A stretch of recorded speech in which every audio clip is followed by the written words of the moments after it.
So welcome back, folks. Today I want to test some more 6.5 Creedmoor. All of our testing up to this point has been focused on hunting bullets, but today I want to switch gears a little bit and try the first match bullet in our Thompson Center compass. And that bullet is going to be the 140 grain Barnes Match Burner. These were sent to me by a generous viewer, so I didn't want to make him wait any longer to see him shot. So that's what we're going to shoot today.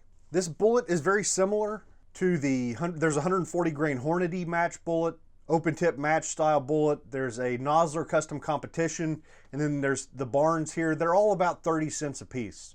And there's also a 140 grain Sierra Match King, which is very similar. That's a little bit more expensive at about 35 cents a piece. So I'm interested to see how these guys are going to shoot.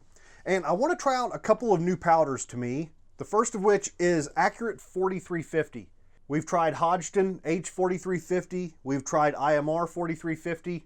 So I thought, hey, why not? Let's get some Accurate 4350 as well and give it a shot. This is an extruded powder, and it has got a very strong, very distinct odor. I don't know if that's important to tell you, but whatever, you know. It's something I noticed as soon as I cracked the can open. The other powder I want to test is Vihtavuori N550. This will be my first experience with this powder, and you see the little red label here, high energy. These 500 series Vihtavuori powders, I'll just read it to you straight off their website. Nitroglycerin has been added to the traditional single base powder to get better energy content. So a little bit more boom boom per grain, I guess. They say the burning rate of N550 reloading powder is like with N150 and close to IMR 4350 and Reloader 19. Good choice for more powerful loads for the 6.5 55, 308, 30-06, and for many others. So I'm looking forward to seeing how this is going to do. This is the first 500 series powder I've tried. I just recently kind of decided to get up off the wallet and start trying some more Vihtavuori powders. Traditionally, the price has kept me away, but I've had such good luck with all of the Vihtavuori powders I've tried so far that I decided to go ahead and pick up this guy, and also picked up some N540, which is a little faster burning that I'm looking forward to trying in 223 and 6.5 Grendel and some of the other stuff we've got. We're going to continue to use the CCI 450 Magnum small rifle primers. These have been doing really well for us so far as we've gotten into 6.5 Creedmoor, so no reason to really play around with primers yet.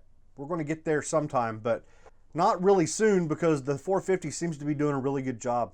Our brass is Starline small primer brass. So these have got the small primer pockets. We're up to our fourth firing on these guys. This will be the fourth firing. I just cleaned these guys up and went ahead and sized them. And I tried to trim them this time. I thought they might be long enough. Some of them got just a little bit taken off, but they're still pretty short. I'm seeing that a lot with the Starline rifle brass. 223, 308, and then here in 6.5 Creedmoor, it comes short and it takes quite a few firings before you can get a good trim on them. So this stuff is fully prepped, ready to go, ready for primer, powder, and bullets. Now, Barnes does have load data on their website for this bullet in 6.5 Creedmoor, and they include a lot of the good powders. They've got Reloader 17, which we've been shooting, IMR 4350, H4350, Hodgdon Superformance, and several others. But unfortunately, they don't have either one of the powders that I want to test today. So we're kind of left to making it up here. And with the Accurate 4350, unfortunately, the Accurate load guide, the Western load guide, doesn't include 4350 data for 6.5 Creedmoor. So we're really kind of, making it up here. I did find a forum post that's about a year old. Somebody had emailed Accurate and gotten some load data, and they showed a max charge of 43.5 grains. I also found another forum post where a guy said he had worked up and found a good load at 42.2 grains. Then I took that back over to the Western load guide, and they do have Accurate 4350 data for the 260 Remington and showed max charges in that 43 grain range. Certainly not a direct comparison between the Creedmoor and the 260, but it still gives us some general idea of about where we should be, kind of, a little bit. So what I'm going to end up going with here is I want to shoot up to 42.5 grains. We'll shoot half grain increments, so we'll be starting at 40.5 and working up to 42.5. Hopefully 40.5 will be a low enough starting charge to where we shouldn't get ourselves into trouble. Hopefully not. Now over to the Vitavori N550.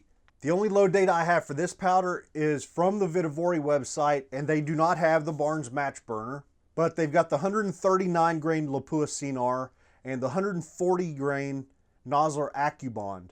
And they show max charges, let's see, 39.7 grains with the CNR and 38.3 grains with the Nosler AccuBond. So let's stay a little bit below both of those and shoot up to 38.0 grains. Once again, we'll shoot half grain increments, so 36 to 38 grains will be our range. These are pretty low charge weights for the 6.5 Creedmoor, right? 36 to 38 grains. So I'm interested to see what the bulk is on this stuff, like what it looks like once we weigh out some charges and see what our case fill looks like.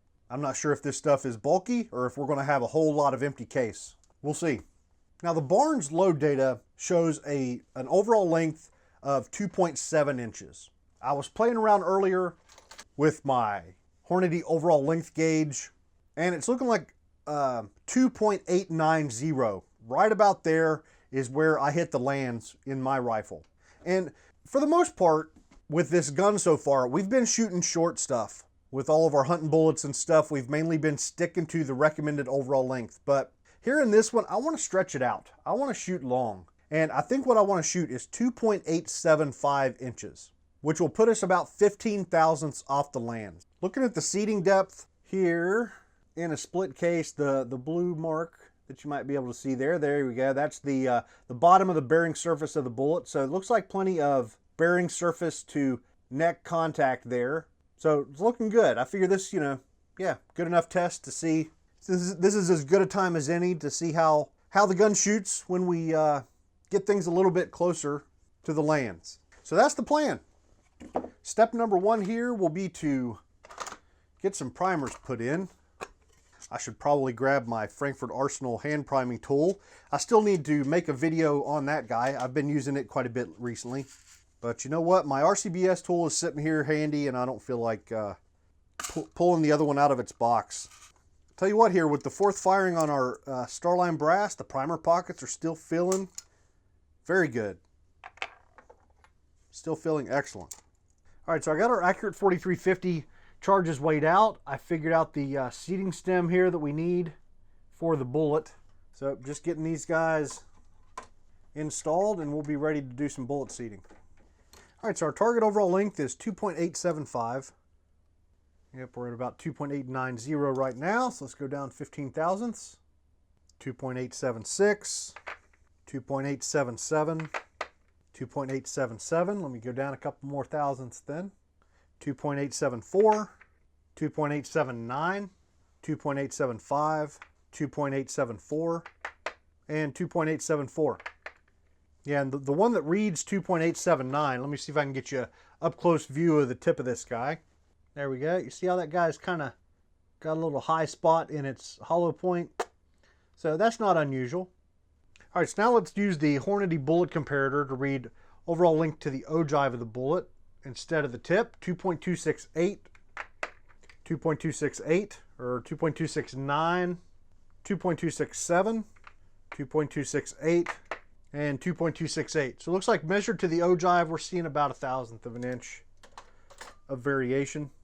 All right, here at our top charge of 42.5 grains, I think we're still going to have, yep, we still got a little bit of excess case capacity. We're not quite at 100% load density, but it's not much. I think if we seated it deeper, remember we went with 2.875 inches of overall length, but Barnes had recommended 2.7 inches. I think if we were 175 thousandths deeper, we would probably have a full case.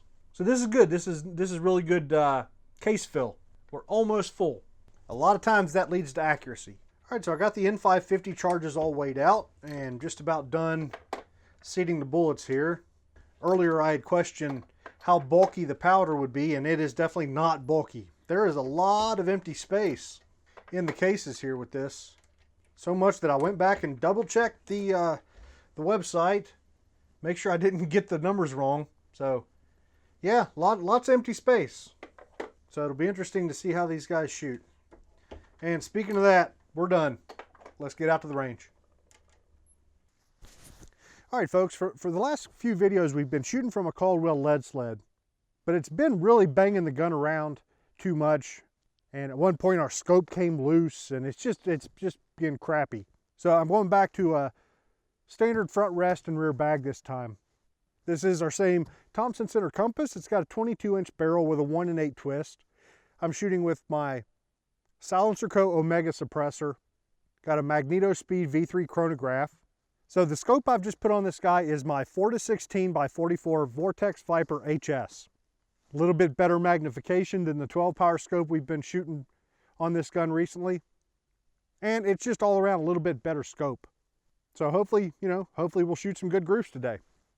I've already got the gun sighted in. I shot like 6 or 7 rounds of some factory ammo. Got it sighted in. We're ready to get started with the 140 grain Barnes. Now, one of the awesome things about this Thompson center compass is the gigantic magazine it has. So these big long rounds we're shooting at 2.875 inches. They still fit in the magazine no problem. They're going to be able to feed from the magazine, and that's the way we're going to shoot them. So we're shooting at 100 yards. The dots are 1 inch in diameter. Let me get the camera readjusted and we'll get started. All right, so it's pretty cold out here, right about 20 degrees Fahrenheit. So I had to pull out the mittens that have the place where you can get your finger out. Yeah. Okay, first up with accurate 4350 is 40.5 grains.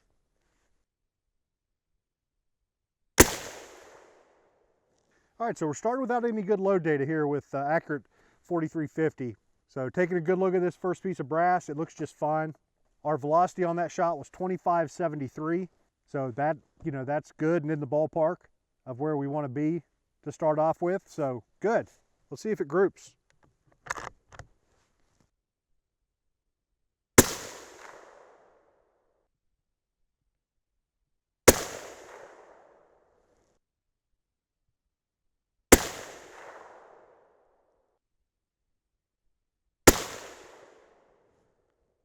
All right, so that first group, pretty disappointing, but we're moving right along. Next up, 41.0 grains.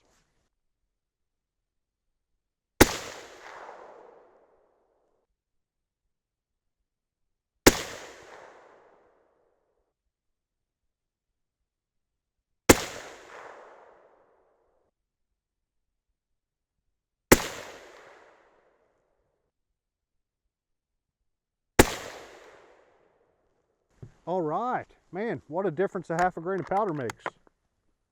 Let's hope the trend continues here. Next up, 41.5 grains.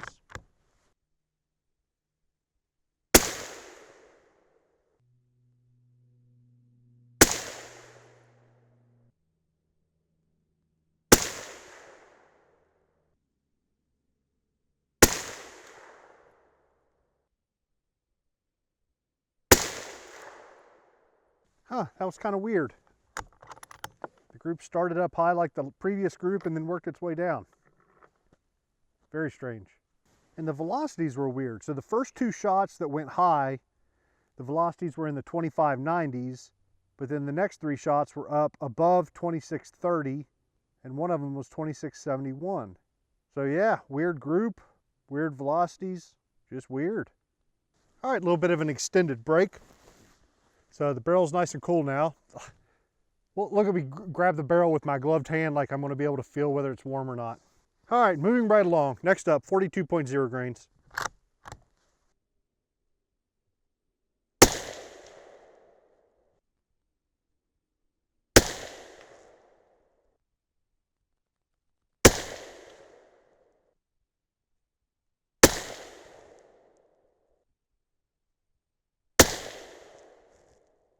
All the brass is still looking okay, so last up here, 42.5 grains.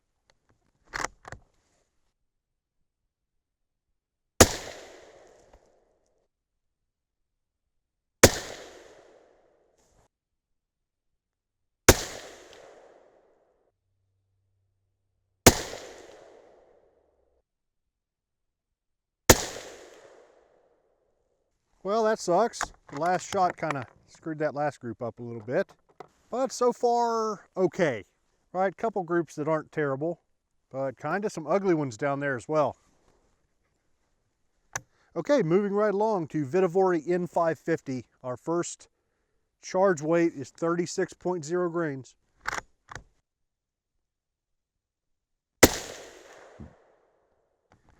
All right, we're all the way down to 2334, that first shot velocity. That felt like a hang fire, just a very brief hang fire. We'll see if that continues, but I think I've experienced this before when I was shooting in the lead sled, but because of the lead sled kind of insulating me from the recoil, I couldn't be certain. We'll talk about it when we get back to the bench after we finish shooting.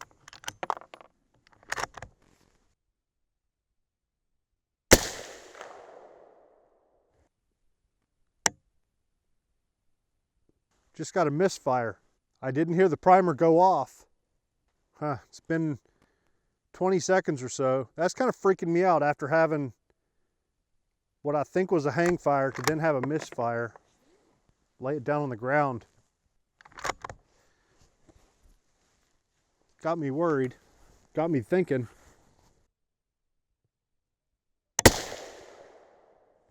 That one hung just a little bit as well. It's an extremely slight thing. Like I don't even know if it's going to come across on camera. I'll tell you what, here's the one that did not go off. Let me see if I can get this guy to focus. See, that's a good looking primer strike.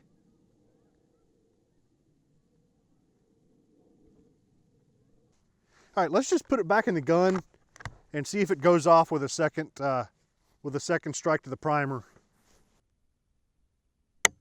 Doesn't seem to have. Let it sit here for a second, just in case. Nope, doesn't seem like it's going to. Interesting stuff. All right, next up is 36.5 grains.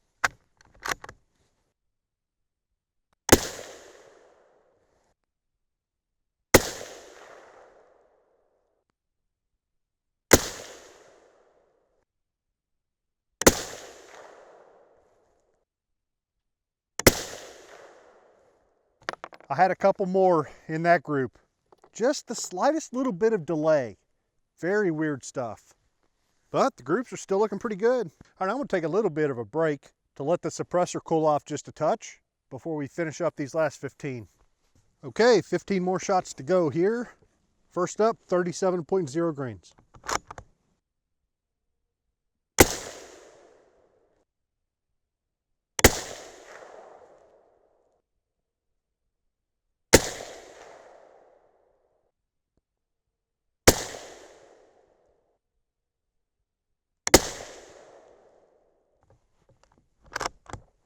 $37.5.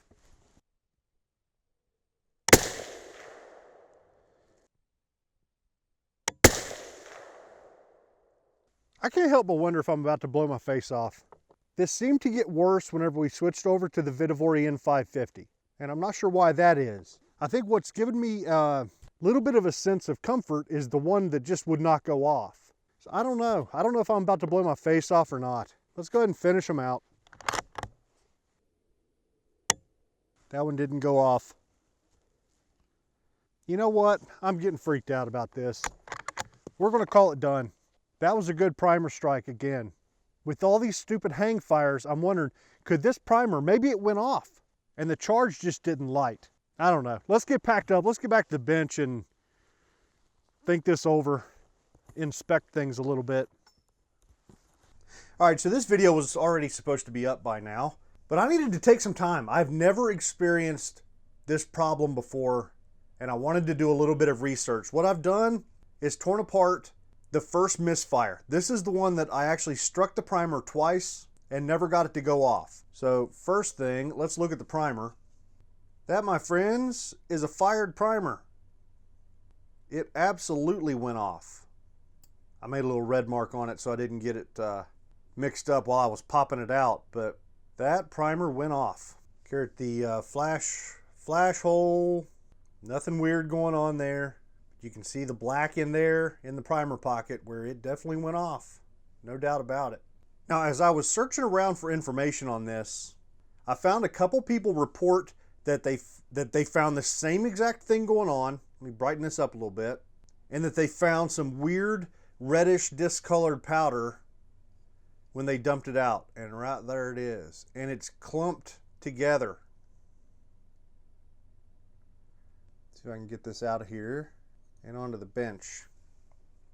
There were two main chunks, and you can see one side of it was black, just like you would expect, and the other has got this weird reddish color. Rusty looking. After doing some research, this is what I figured I would find. I figured I would find that the primer went off. I figured we would see this weird reddish granules of powder, and the rest of the powder looks normal. A few more little red kernels in there. So that's it. Let's back out and talk about this a little bit. So it's a weird chain of events that bring us to this point. I think I mentioned it on the range, but I don't think this is a new problem. I noticed some very similar things while I was filming previous videos. This is the first time we've had rounds that failed to go off, but I was pretty sure I had experienced some hang fires. And if we go all the way back to the video where we tested this rifle and I showed how you adjust the trigger pull, there's almost zero over travel in this trigger. The trigger goes off and it doesn't move any further. There's no kind of tactile feedback that says, yep, the trigger just went off. So in the previous videos where I was completely decoupled from the recoil of the rifle, using a big lead sled, I had like a bag of shotgun shot on the lead sled, so it was well anchored. When I'm squeezing the trigger, waiting on the gun to go off, the best feedback to let me know that the trigger went off is the gun going off. Like there was just no easily discernible click or anything like that with the trigger. So it was a little bit weird. I thought I had some hang fires, but I just couldn't be sure. I thought it might just me, anticipating the shot or something like that. But here today on bags where, the gun's in my shoulder really well and I can feel things a little bit better, it was easier to discern that firing pin falling, the trigger going off. So I would have known about this a little earlier, I think, if it wasn't for the lead sled. Now today's video, AA4350, didn't have a single problem. There weren't any questionable shots. They all went off, no problem. And as soon as we switched over to N550, it was immediate. Like almost every shot was clearly hang firing.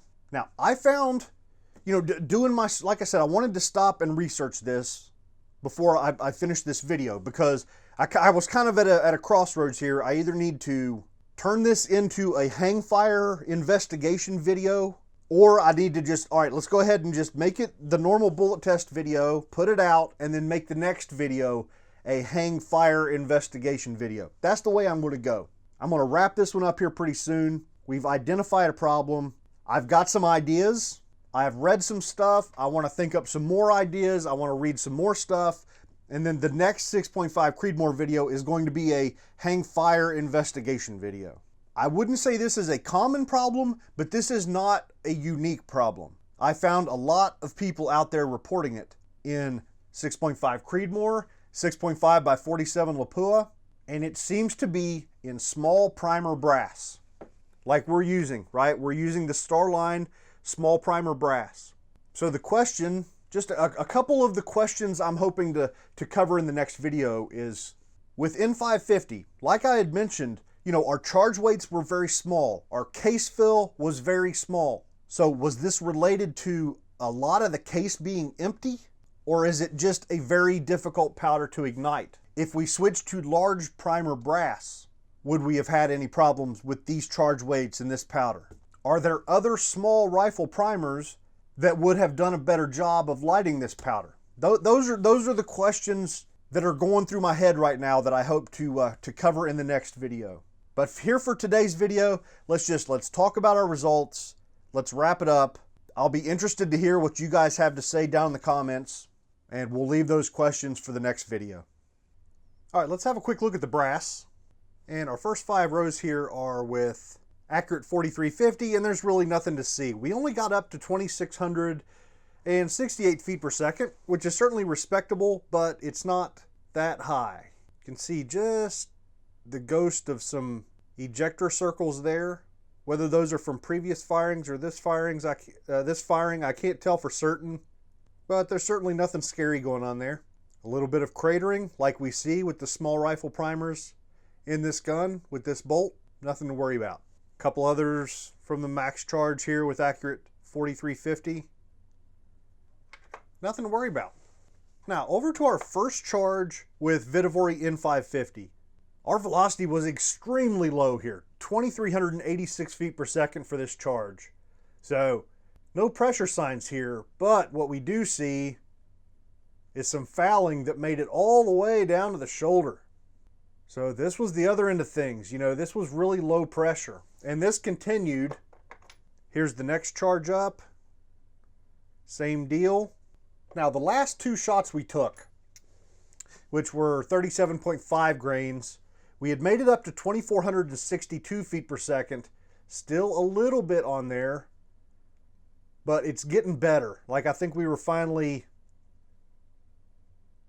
expanding the brass enough to seal. But these lower charges, like this is from our second row, 36.5 grains, just not enough pressure to get the seal we're looking for. So that's about it for brass. So let's look at the Accurate 4350 groups. This is kind of a fun target because we've got a ridiculous mixture of good and bad here.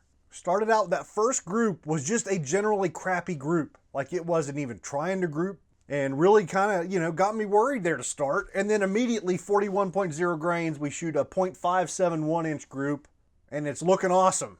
And then the very next group, we've got this crazy vertical stringing. And then it continues with a couple more bad groups. So this is a bad target. Don't get me wrong. This is not good. But there are enough groups where it's trying to shoot well. It's trying to group. 41.0, it was trying to group. 42.0, it was trying to group. And 42.5, it was trying to group. So I think this powder and bullet combination, there is definitely some accuracy to be found here. We would just need to narrow down on it. We need to figure out where that forgiving range is going to be. I think I found several people talking about 42.2 grains being a good load for them. That doesn't surprise me here. You know, that top end looked pretty good. And the velocities were starting to get interesting. 2661 and 2668 there. Maybe that's one of those mystical velocity flat spots, right? We only gained 7 feet per second between those two charges. So maybe that is going to be a forgiving range there between 42 and 42 and a half. Possibly. I don't know. But this is definitely not a boring target, right? Even a good target can sometimes be boring. Like, it all shoots well. Pick your number and just load them up. Well, this is one we would have to work at. It shows a lot of potential, but then again, we got some crappy groups here as well. Standard deviations all over the place. So this might be a fun little combo to try to narrow down a good load with. I'm looking forward to trying more bullets and stuff with this Accurate 4350. So I don't know, we'll see. So moving on to Vihtavuori N550. Velocities were ridiculous. We were all the way down to 2386. And I've gone back to the Vihtavuori website 53 times to make sure I didn't accidentally grab the wrong load data or something. And I really didn't.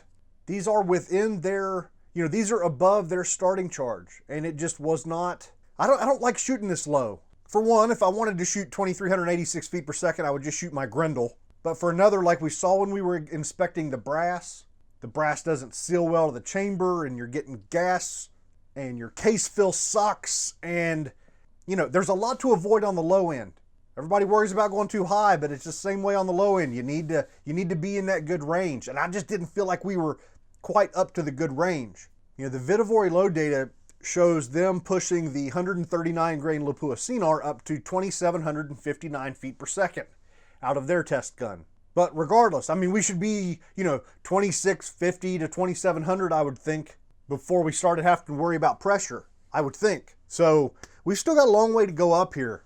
The groups were looking pretty promising. We started out, we shot a 0.795 inch group and then a 0.751 inch group. I am very proud that I was able to hold it together, shoot groups this size with hang fires. It'd make for a nice training aid. Maybe somebody could make a primer, a time delay primer, where you pull the trigger and it goes off sometime from 0 to 1 second afterwards. That'd be a good training aid. Make sure you're not jerking the trigger, making sure you got that nice stable sight picture, all of that sort of stuff. That's kind of how this felt, right? Keep the gun nice and stable, pull the trigger, and then maybe it'll go off, maybe it won't, who knows. But yeah, kind of proud of myself here a little bit. But things fell apart a little bit there at 37.0 grains, but none of this crap matters. Other than to say we were way low. This bullet shows a lot of promise. You know, a couple groups under 0.8 inches here. We had one with Accurate 4350 that was under 0.6 inches. I think the bullet can shoot, but the hang fire problems just didn't really let us give Vitivori much of an opportunity to shine. But we're going to see it again in the next video because that's really going to be the focus. It's actually kind of good. You know, we've got a reliable, or I should say, we've got a powder that is reliably difficult to light, it seems. So it might be a really good opportunity to test primers and their effects, right? So as much as it sucks, as much as it kind of ruined our day today, we've got a learning opportunity here. Because could it have been temperature? It was cold. It was 20 degrees today. Would we have had the same hang fires if it was 80 degrees? I don't know. Is it all about powder position, right? You put a round in the chamber, you close the bolt, you'd have to think that powder is going to shift forward and away from that primer. Would large primers do a better job? Would another brand of primer do a better job? So those are all, you know, the next video, I'm hoping it's going to be a fun one. And good old Vitivori N550 seems to be a good test platform for it. So I think that's enough for today. I've got a lot to think about. A lot of scenarios we need to test in the next video. But that'll be the next video. For now, if you'd like to help support my channel, you can come to patreon.com/reloading. You can find affiliate links down in the description of my video. If you're going shopping for reloading supplies, I'll have links for the 140 grain Barnes match burner and a bunch of other stuff down there. So check that out, and I'll see you guys next time.